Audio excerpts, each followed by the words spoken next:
In this video, I'm counting down my top 14 favorite movies starring dark-skinned black women as love interests. I've ranked them from 14, my least favorite, all the way down to my number one favorite film featuring a dark-skinned black woman as the leading lady. At the end, I've also thrown in a few bonus honorable mentions that didn't quite meet all of my criteria, but that are still definitely worth watching. If you want to just skip ahead, there are chapters in the description box below. But for anyone who's interested in the background context for this list, I'm going to start by explaining why I made the list, as well as my criteria for selecting which movies to include and how to rank them. I want to start by talking about why this list is so important. 1. Representation matters. I always wanted to see a love story with a woman who looked like me. Instead, I most often felt completely invisible in movies and TV, especially if there was a romantic plot. So I myself have searched for lists like this one so many times, and I've gotten mixed results in terms of what exactly I was looking for.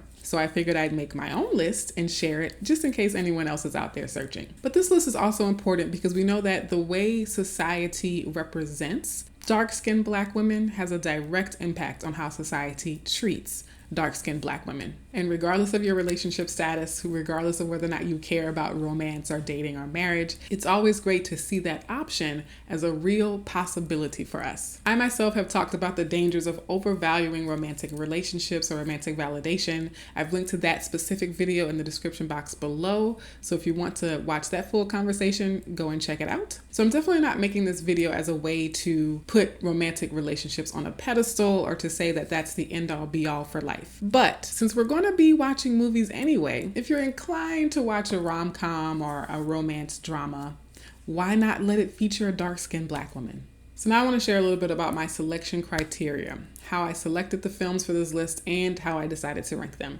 The very first criteria is that I've seen the movie and I enjoyed it. Oh, also I remember it. Because it's my personal 14 favorite. It can't be my favorite if I haven't seen it, and it can't be my favorite if I don't remember it. And in terms of enjoying the movie, enjoyment might be a little bit misleading. I either enjoyed it as in had fun watching it, or I appreciated something about the movie. My third criteria is that the love story is a significant part of the plot or a major theme in the movie. So the romance or the affection and admiration for the dark-skinned woman gets lots of screen time. She is the leading lady. This criteria is what disqualifies some of the honorable mentions that I'll share at the end. And my fourth criteria is that the dark-skinned woman has to actually be a love interest and not just a casual date or a casual sex partner. There has to be a deeper level of affection or commitment in the story. All right, so let's get into the countdown. We'll start with my bottom four. Coming in at number 14 is the movie Queen and Slim. So this film made the list because the leading lady has gorgeous dark skin. For a large part of the movie, she's wearing short, natural hair. And the movie overall is just well done. It's very artistic, the cinematography, the lighting,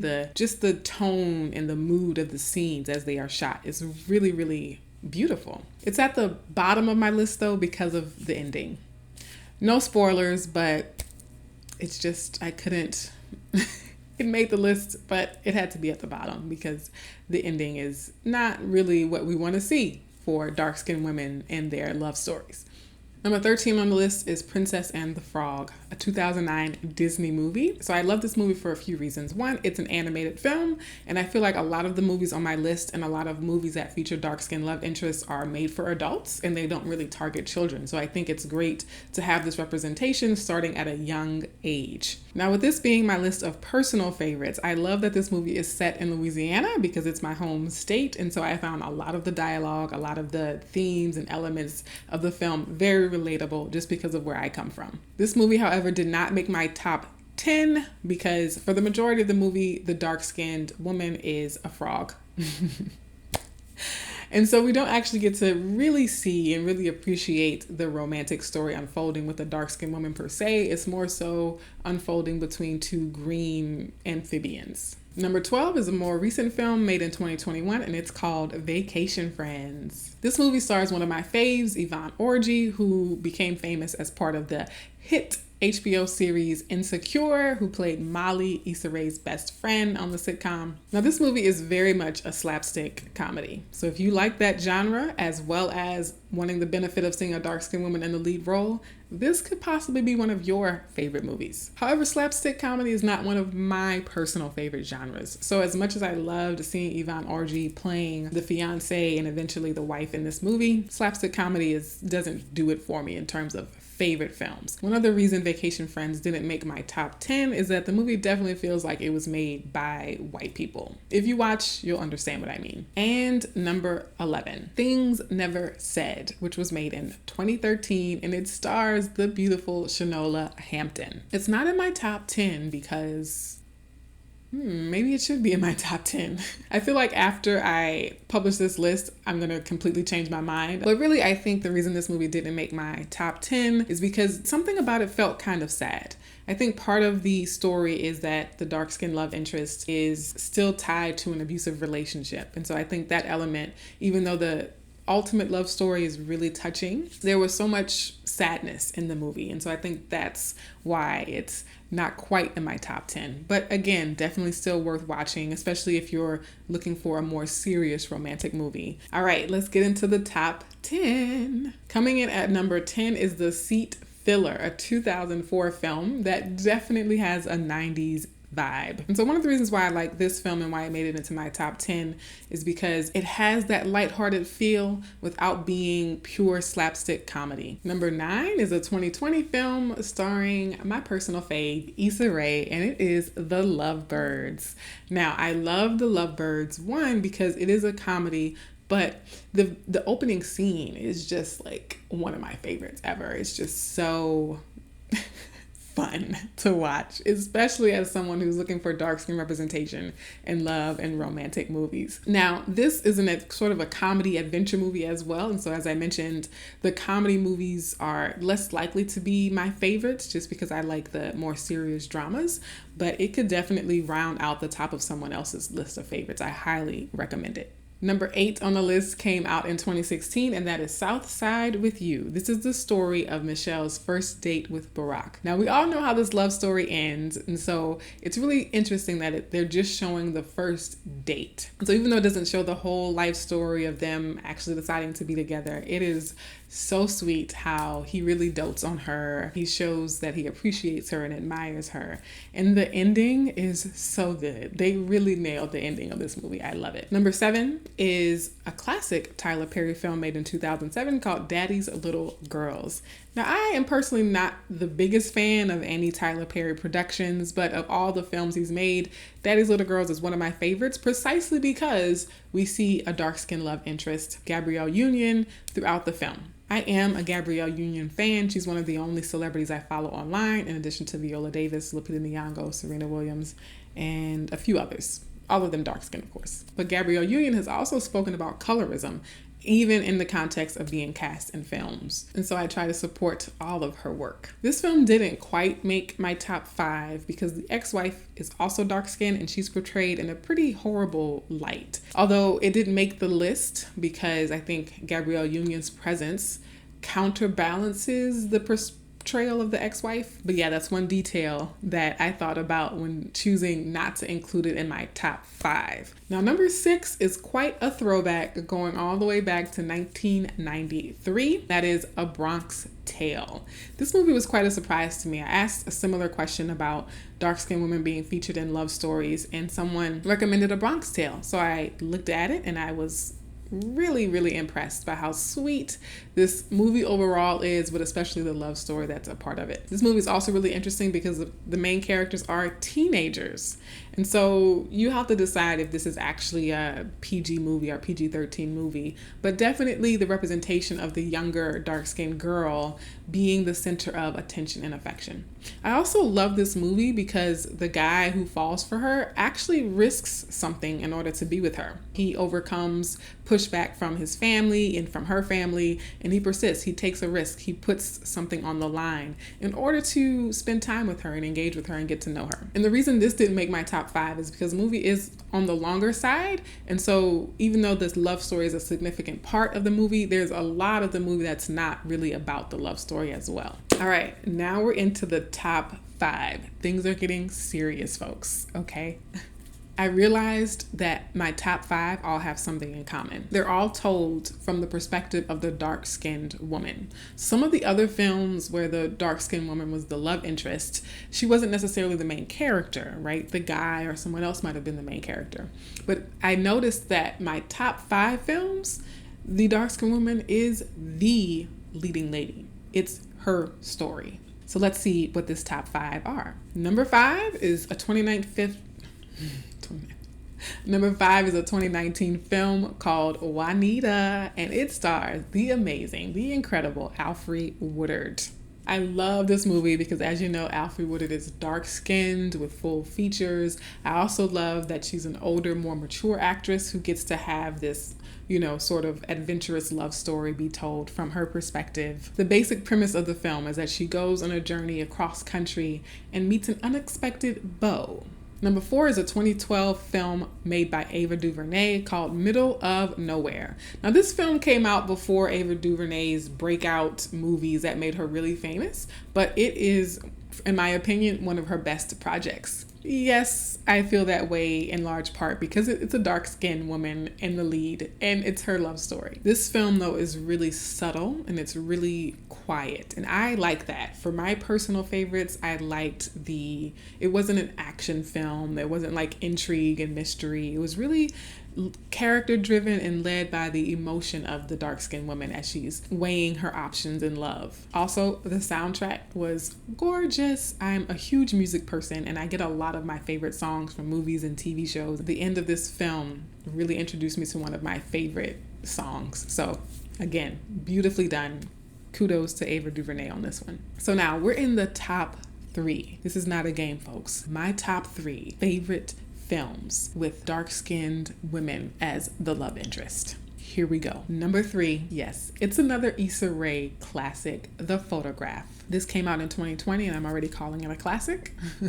That's how much I love Issa Rae. One of the reasons I love Issa Rae, she has a way of acting in roles. The characters she plays are just relatable to me like no other characters on film or TV. It's the quirkiness, it's her authenticity, her uniqueness, her drive, her ambition in the characters.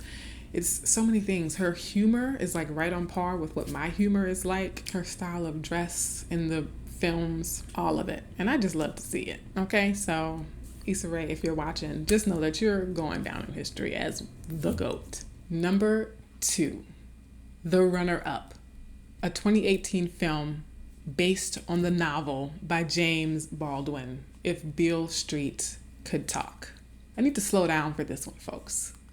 If Beale Street Could Talk. If you're starting with a James Baldwin story, you're already light years ahead of other films. You don't have to worry about the story itself being beautiful and brilliant and intense and deep and profound and transformative, right?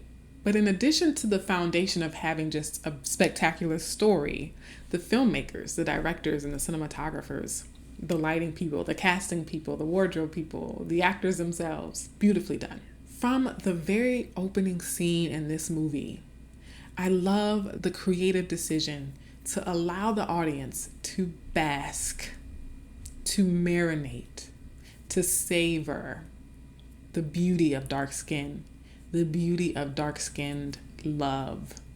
There's really not another movie like it, except for Moonlight, if we're thinking about dark-skinned Black men. And it's that way throughout the entire film. Almost every scene, you just get to rest your eyes. It's a loving gaze, right? A lot of times in film, we talk about the male gaze or the white gaze. This film is definitely about the beautiful, dark-skinned Black gaze, showing love, appreciation, and affection for dark-skinned people, and really letting us feel and sense and empathize with the love that these characters have for each other. So as I dote on this film, why did it not make it to the number 1 spot? Well, similar to some of the other films that didn't make it all the way down the list, it's the ending. Now, this ending was not nearly as tragic as Queen and Slim, but it was more open-ended. And I think whether or not you decide this ending is tragic or a positive ending or not depends on your perspective. Again, no spoilers, but the closure just wasn't quite there for me in order to list this as the number one film. Quick recap. We started with Queen and Slim, Princess and the Frog, Vacation Friends, Things Never Said, The Seat Filler, The Lovebirds, South Side with You, Daddy's Little Girls, A Bronx Tale, Juanita, Middle of Nowhere, The Photograph, If Beale Street Could Talk. So my number one favorite film out of the 14 I've included on this list is The Weeknd. The Weeknd came out in 2018, and I have so many reasons why I like this film. I think the basic reason why this made it to number one is that it's a very different kind of love story with a very, very different kind of leading lady. Usually in romantic films of all sorts, there's a certain archetype of a woman who is the love interest. Usually she wears lots of makeup, she has a lot of times straight hair, or she's kind of girly in a lot of ways, and she's very prim or proper or demure, or, something like that. But in this film, we see a dark-skinned Black woman with natural hair who has a very casual and unique style of dressing. She has a very dry, sarcastic sense of humor and this sort of I don't care, this is who I am, take it or leave it kind of attitude. We might even say she's really a plain Jane, especially in comparison to other love interests in films. And I love this film because she doesn't quote unquote win in the typical way that we might expect from a romantic story. Also, both her and the other love interest, who's a darker brown as well, they both win. So both of the women in the story end up winning in terms of how we define winning. Again, I'm trying to avoid spoilers, so I won't give too much away. The outcome is one that is atypical of a lot of romantic films. So The Weeknd definitely gives you the satisfaction of seeing a dark-skinned Black woman in a love story, but still fresh and modern enough to where it diverges from the norm. So if you stuck around to the end, I also want to gift you with a few bonus honorable mentions. The first two honorable mentions simply didn't make the cut because the movies really were not about romance or love. They just so happened to have a dark-skinned partner or a dark-skinned crush. The first movie, of course, is Black Panther. Black Panther is a great film in and of itself. I also love that Lupita Nyong'o is Chadwick Boseman's love interest. But in terms of screen time for that on the film, it's like, 10% of the movie, if that, 5%, where he's expressing his affection and care towards her. And so even though I highly recommend the movie, I wouldn't recommend it on a list focused on romantic stories. Now, a second film for similar reasons that didn't make the list is Prisoners. Prisoners is sort of a murder mystery type film, and so it's definitely not about the love story, definitely not about the romance, but it stars the one and only Viola Davis. Viola Davis is Terrence Howard's wife in the film, and I think that is such a rare representation to have. I also just love Prisoners because I love that genre of film. I love the mystery and the intrigue. Because I already love that genre of movie, it was just a huge bonus for me to see not only Viola Davis in the film, but to see her, cast in a role where she was a wife and it was normal. And a third honorable mention also stars Gabrielle Union, and that is Deliver Us from Eva. Even though the ultimate love story unfolds in a really nice way, I think some of the stereotypes in the beginning and some of the tropes about Gabrielle Union's character, they reinforce a lot of the harmful negative stereotypes that we have about dark-skinned Black women. And so again, even though ultimately the love story is really nice and really sweet, those early tropes in the film, those early stereotypes that play out in the film, kept me from including it as one of my top 14 favorite. Now, before I let you go, I want to talk about the limitations of my list, because if you were listening, you probably noticed a few yourself. So some of the really obvious limitations is that all of these women are cis women. All of the love stories are heteronormative love stories. All of the women are skinny. All of them are able-bodied. And so basically there's a real need for more intersectionality when we talk about representation for dark-skinned women. So yes, these representations, these stories are a great place to start, but we need more diversity among amongst the dark-skinned Black women that we cast in films. If you're most intrigued by the movie aspect of this video, I recommend watching this live stream I did on colorism in Hollywood. If you're more interested in the romance side of this video, I recommend watching this playlist on colorism and relationships. And of course, I have not seen every movie with a dark-skinned woman as the love interest, so feel free to write your recommendations in the comments. I'll see you in the next video. Much love.